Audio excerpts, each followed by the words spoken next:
कि ये जो भारतीय सत्य दलित सत्य अकेडमी बनी है, इसमें जो शेड्यूल्ड कास्ट के इश्यूज हैं, जो उनके राइटर्स के इश्यूज हैं, उसको थोड़ा सा उजागर करने के लिए मैंने आज जो है ये बुलाई है। तो मैंने आज आपके लिए सिर्फ 6 पॉइंट जो हैं वो मैंने आज की प्रेस कॉन्फ्रेंस के लिए आपको यहाँ पे बोलने हैं। उसका प्रेस नोट मैंने यहाँ बनाया हुआ, वो आपको सर्कुलेट जहाँ तो हो गया होगा, अभी 2 मिनट में हो जाएगा। पहला इशू जो है वो मैंने बच्चों के ऊपर लिया है कि हमारे जो स्कूल जाने वाले बच्चे हैं, जिनको कि स्कॉलरशिप मिलता है, जो गरीब बच्चे हैं, उनका है इशू कि उनको स्कॉलरशिप इस वक्त नहीं मिल सकता। क्यों कि उसके मतलब उसके ऊपर एक लिमिट लगी है कि अगर आपकी आमदनी 2.5 लाख से ज़्यादा है पर एनम गार्जियन की और पेरेंट्स की, तो फिर वो स्कॉलरशिप लेने के लिए उनको नहीं मिलेगा, वो स्कॉलरशिप लेने के लिए हकदार नहीं है।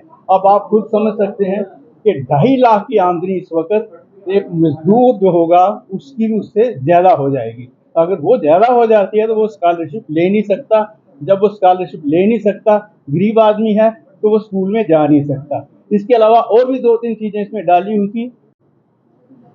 आए दिन आप लोगों की रिपोर्ट भी आती रहती हैं और लोग हमसे भी मिलते रहते हैं कि शेड्यूल्ड कास्ट पर्टिकुलरली दलित के ऊपर अत्याचार होते रहते हैं। 3 किस्म के हुए हैं जो आपने भी रिपोर्टिंग की है, बड़ी बड़ी हाई। मुझे एक बार बड़ा दुख भी लगा था सुन के कि यहाँ तक एक सोशल बाइकाट भी हुआ कहीं। कुछ जमीनों के ऊपर इनकी जो है छोटे मोटे जो इनके पास अलाटेड लैंड है, उसको भी किसी ने कैप्चर कर लिया। कहीं इनके साथ डिस्क्रिमिनेशन हो गई, यहाँ तक के जो हैंड पंप होता है वहां से पानी भरने को भी रोका गया।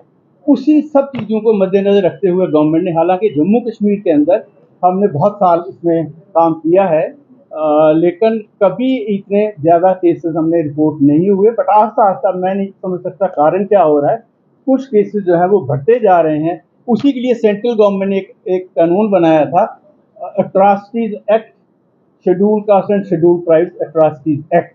ये 2016 में अमेंड किया द्वारा, उसके तहत केसेस जो है वो रजिस्टर्ड होते हैं और उस केस में बीएसपी लेवल के नीचे कोई आदमी उसकी इन्वेस्टिगेशन नहीं कर सकता, और उसमें जो जो शिकायत होगी उसी को एफआईआर सबर किया जाएगा। बट अनफॉर्चुनेटली अभी तक जो मुझे रिपोर्ट मिली है वो 72 केसेस अभी तक यहाँ पर रजिस्टर्ड हुए हैं। हालांकि केस बहुत आए हैं जो आप लोग रिपोर्ट करते रहते हैं, लेकिन कन्विक्शन एक भी नहीं। तो मेरा वो ये है कि जैसे आपने देखा कि लोग हमारे, जो आप जानते हैं कि वो इस काबिल है नहीं कि वो अपनी ज़मीनें जो है शहरों के अंदर जहाँ बड़े बड़े जो मल्टी कम्प्लेक्सेस बनते हैं, या जो गवर्नमेंट कमर्शियल एस्टेब्लिशमेंट बनाती है, उसमें खरीद सकें।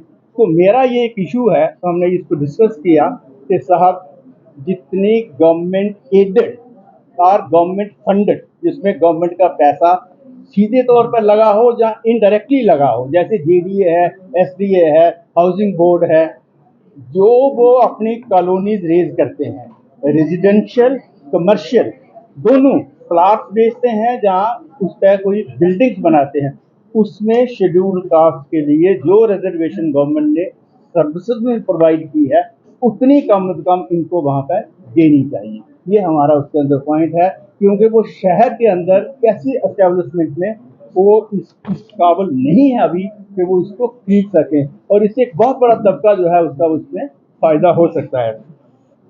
लास्ट पॉइंट जो मेरा है वो ये है कि इन सब चीज़ों को देखने के लिए, मॉनिटर करने के लिए गवर्नमेंट ने 1950s में ही अगेन एक बोर्ड बनाया था जिसका नाम था schedule caste advisory board for the development of schedule caste. Unfortunately उसमें जो वाइस प्रेसिडेंट है, उसके जो प्रेसिडेंट होते हैं वो चीफ मिनिस्टर हैं, और गवर्नर रूल में वो गवर्नर हो जाते हैं, जो लेफ्टिनेंट गवर्नर हो जाते हैं।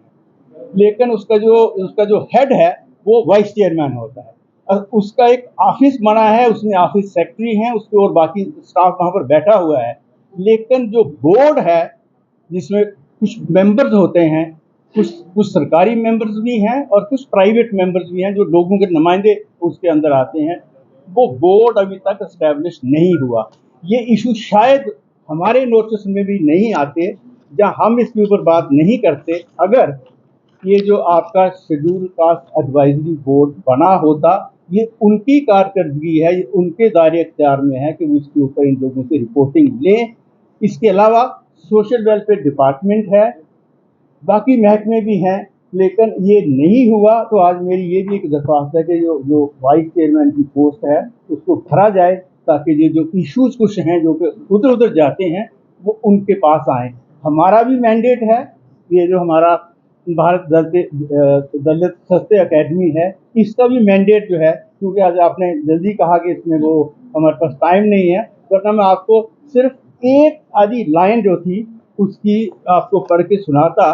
और अगर ये मेरी प्रेस कॉन्फ्रेंस जो मेरे इश्यूज हैं वो तो मैंने इसी में बंद कर देता हूँ, लेकिन एक पॉइंट क्योंकि किसी के मन में ये ना रह जाए कि साहब आप क्यों इन इश्यूज को लेके चल रहे हैं, तो इसी सिलसिले में मैं सिर्फ 2 लाइनें पढ़ना चाहूँगा कि जो इसके जो एम्स एंड ऑब्जेक्टिव्स हैं दोनों जगह पे, एक जो हमारा जो स्टेट यूनिट है और जो सेंट्रल यूनिट है, उसमें ये मैंडेट दिया गया है to raise voice against the exploitation of depressed society for injustice, inequality, orthodoxy, apartheid, ignorance, and